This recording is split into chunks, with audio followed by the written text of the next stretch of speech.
13. Nah, ini meringkas dan menyimpulkan berita. Kemarin kita sudah membahas kaitannya dengan apa?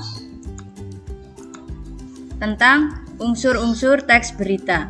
Ada berapa unsur-unsur teks berita kemarin? 5W1H. Iya, 5W plus 1H itu kalau dalam bahasa Inggris ya. Kalau di dalam bahasa Indonesia itu dia itu memiliki akronim ya. Akronim itu singkatan yang bisa dibaca. Yaitu akronimnya adik simba ya. Dimana A itu adalah apa, kemudian ya D berarti di mana, K berarti kapan, Adik Simba. iya adik Simba. K berarti kapan, kemudian siapa, M mengapa, Ba itu bagaimana. Pas ada 6 ya yang diakronimkan menjadi adik Simba. Nah, sekarang kita mulai yang subbab yang ke B, yaitu mana tadi? Nah, ini ya, meringkas dan menyimpulkan berita. Ya? Belum dikasih PDF-nya. Belum dikasih. Simak di layar saya dulu, nanti untuk bukunya menyusul ya, sambil proses. Oke, kita mulai ya untuk yang subbab B, yaitu meringkas dan menyimpulkan berita. Jadi nanti tujuannya kita mempelajari tentang meringkas dan menyimpulkan. Yang pertama ini ya, meringkas pokok-pokok isi berita yang dibaca. Kemudian yang kedua yaitu ya, yang kedua menyimpulkan pokok-pokok isi berita dibaca dan didengar. Yang ketiga yaitu memberikan tanggapan. Jadi tanggapan, menyimpulkan pokok-pokok, dan meringkas. Ya, ada 3 kegiatan. Yang pertama, coba kita cek cuplikannya ya. Pelabuhan Merak dipadati oleh truk pengangkut barang non sembako pada 10 hari menjelang Lebaran, yakni Sabtu tanggal 15 November. Kondisi tersebut disebabkan adanya larangan melintas bagi truk non sembako pada tanggal 21 sampai 25 November. Oke, kita lanjut. Nah, ini teks tersebut merupakan ringkasan dari berita tentang kondisi Pelabuhan Merak menjelang Lebaran ya. Teks aslinya ada di atasnya. Nah, ada di sebelumnya di subbab B.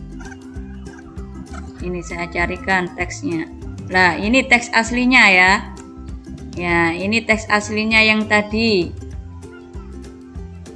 Nah, teks aslinya ini banyak ya. Ada 1, ada 2, dan ada 3 paragraf. Teks aslinya. Kemudian di sini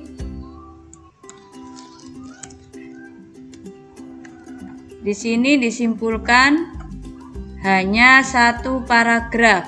Nah, menjadi 1 paragraf. Intinya ada di ini. Nah, inilah yang dinamakan meringkas ya, dari 3 paragraf kemudian dijadikan menjadi 1 paragraf saja. Nah, bagaimana caranya supaya kita bisa meringkas? Ini ada tahapannya ya. Yang pertama tahapannya ya, kita harus mendengarkan atau membaca berita. Mendengarkan jika berita itu ditayangkan di televisi, radio, di YouTube, dan lain sebagainya ya, atau media sosial lainnya. Setelah itu meliputi adik ini ya, adik Simba, A, D, K, S, I, M, dan BA. Ada 6 ya, 6 unsur. Setelah itu kita beranjak pada ini yang nomor 3, menyampaikan kembali atau meringkas secara lengkap.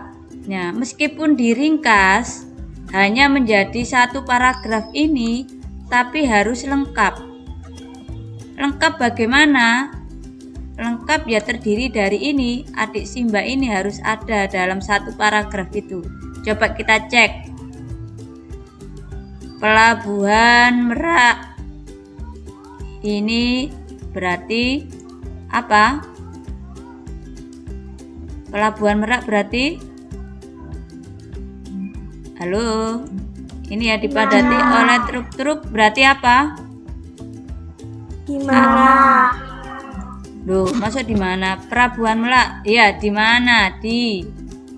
Kemudian 10 hari menjelang Lebaran, Sabtu. Berarti ini kaitannya dengan waktu berarti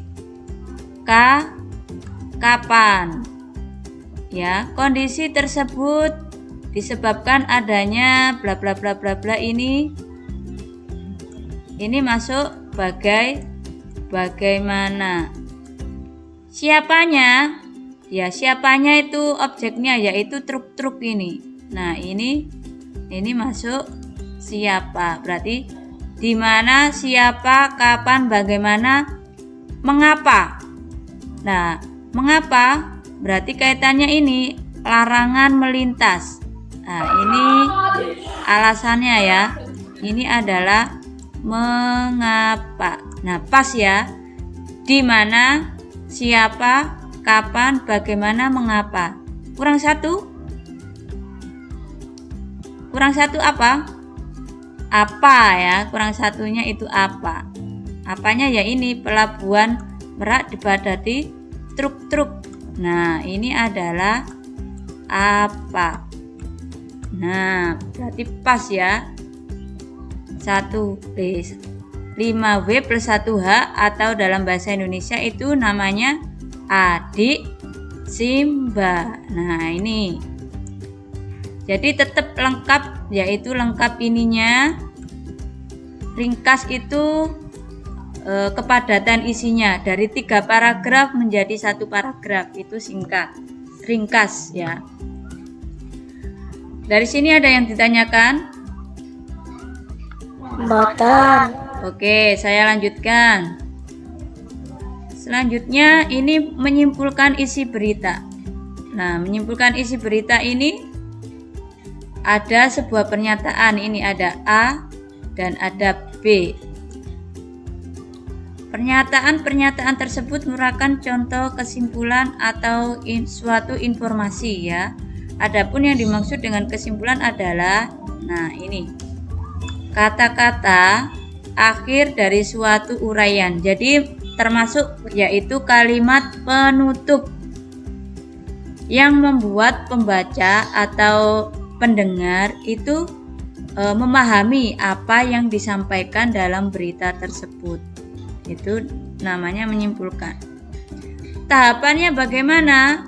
Tetap ya kaitannya dengan adik Simba ini. Nah, tetap kaitannya dengan adik Simba ini. Kemudian prosesnya disimpulkan. Nah, seperti ini. Jadi tahapannya yang pertama kita harus membaca terlebih dahulu. Yang kedua itu kita harus mencari unsur berita dari apa, siapa, di mana, kapan, mengapa, bagaimana. Berita yang baik yaitu memiliki unsur berita yang lengkap. Adik Simbanya itu lengkap. Ya. Jadi semakin sempurna berita itu jika unsur beritanya itu lengkap. Itu intinya ya. Berarti Miss, kalau unsur beritanya tidak lengkap bagaimana? Ya berarti kebalikannya. Seperti itu. Berarti kurang sempurna. Dari sini ada yang tanyakan? Saya lanjutkan lagi ya. Oke, kita coba. Yang ketiga yaitu menanggapi. Nah, Bagaimana cara menanggapi sebuah berita dan apa sih yang harus ditanggapi dalam sebuah berita? Nah, ini apa saja? Yang pertama ini aspeknya ya. Yang pertama ada isi dan struktur. Isi struktur ya kaitannya dengan unsur ya, kaitannya dengan unsur berita. Kaitannya dengan unsur dan isi dalam sebuah berita tersebut. Misalkan kaitannya dengan pembunuhan ya, kaitannya dengan berita pembunuhan. Berarti isi berita itu harus kaitannya dengan pembunuhan dan harus nyambung. Jangan sampai judulnya pembunuhan tapi isi yang diceritakan itu kaitannya dengan narkoba. Nah, itu tidak nyambung ya. Jadi isi dan struktur ini harus nyambung. Apa saja yang dinilai? Yang dinilai adalah kebenarannya, hoax atau tidak. Karena banyak sekali sekarang berita yang ditayangkan itu banyak yang hoax ya, apalagi di media sosial. Jadi kita harus teliti dan cerdas dalam memilih sebuah berita. Jangan sampai kalau ada berita langsung ditelan. Jadi harus dikupas dulu, dicari benar apa enggak ya ini beritanya. Kira-kira benar atau tidak ya, biar tidak salah.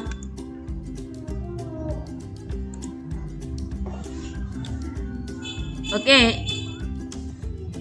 Yang kedua yaitu adanya ini ya, kelengkapan. Nah, kelengkapannya ya kaitannya dengan Adhisimba.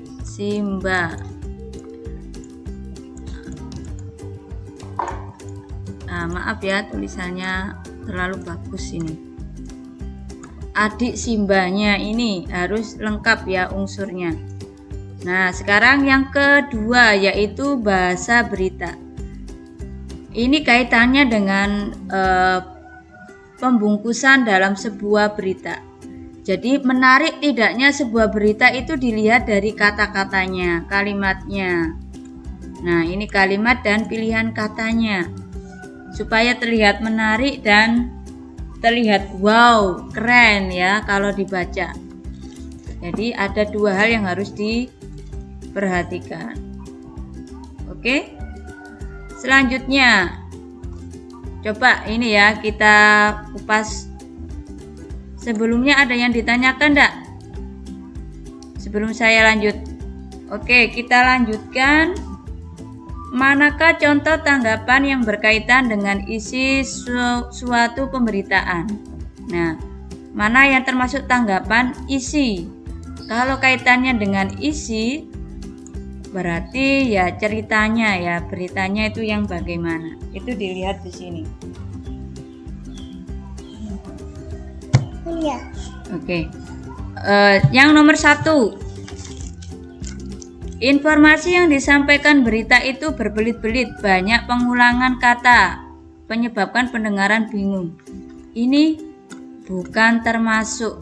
Ya, karena apa? Ini kaitannya dengan bahasa, penyampaian ya. Berarti kaitannya dengan apa tadi yang kedua? Kaitannya dengan kebahasaannya. Yang kedua, isi pemberitaan itu sudah diberitakan oleh stasiun televisi lainnya. Jadi isi berita tidak ada yang baru dan layak disimak. Lah, ini baru betul. Karena apa? Karena ini mengupas kaitannya dengan isi berita. Ternyata isi berita yang disampaikan ini ada kaitannya dengan berita lain. Sehingga berita yang disampaikan itu terkesan basi ya. Atau ya berarti terkesan tidak menarik atau tidak keren. Karena apa? Yaitu tadi, karena beritanya diulang-ulang mengambil dari berita orang lainnya, kurang fresh istilahnya seperti itu. Oke, yang lainnya, yang C dan seterusnya ini silakan dipelajari sendiri secara mandiri untuk melatih pemahaman kalian. Baik. Itu materi yang saya sampaikan. Nah, sekarang kita akan membahas kaitannya dengan tugas individu. Nah, sekarang kita beranjak pada latihan pemahaman secara individu. Ini ada tugas individu ya. Silakan ditulis namanya siapa di sini, kemudian kelasnya. Kemudian silakan ini ya, simaklah sebuah berita di channel berita di YouTube berkenaan dengan peristiwa alam yang terjadi saat ini di sekitarmu. Catatlah pokok-pokok informasinya, kemudian tulislah tanggapan Anda berkenaan dengan informasi tersebut, baik itu berkenaan dengan isi, struktur maupun penggunaan bahasanya. Nah, ini silakan dicari ya berita apa. Nah, ini misalkan saya akan mencari berita tentang ini Kompas TV. Nah, silakan diambil salah satu contoh beritanya.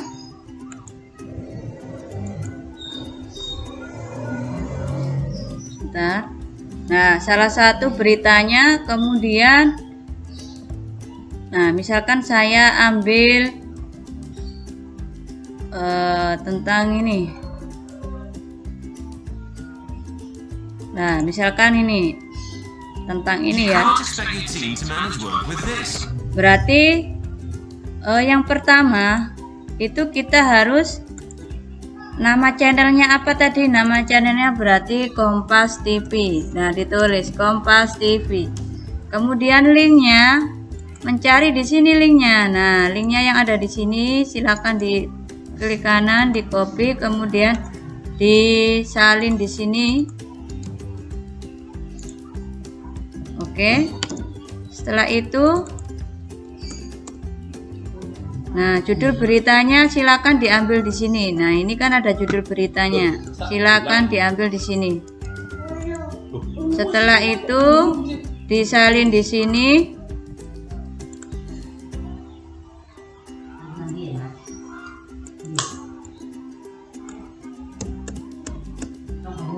Kemudian tanggal siarannya itu ada di sini. Nah, ini tanggal siarannya. Nah, dicari di sini, di copy, kemudian dipastekan di sini. Oke, nah tinggal kalian catat ini isinya tentang apa. Silakan tulis poin-poinnya, kemudian silakan menanggapi sesuai dengan materi yang sudah saya sampaikan tadi. Oke, setelah itu silakan dikumpulkan di Google Form yang sudah saya cantumkan di Google Classroom. Baik, itu tadi materi sekaligus penugasan yang saya sampaikan, semoga bermanfaat. Saya akhiri, wassalamualaikum warahmatullahi wabarakatuh.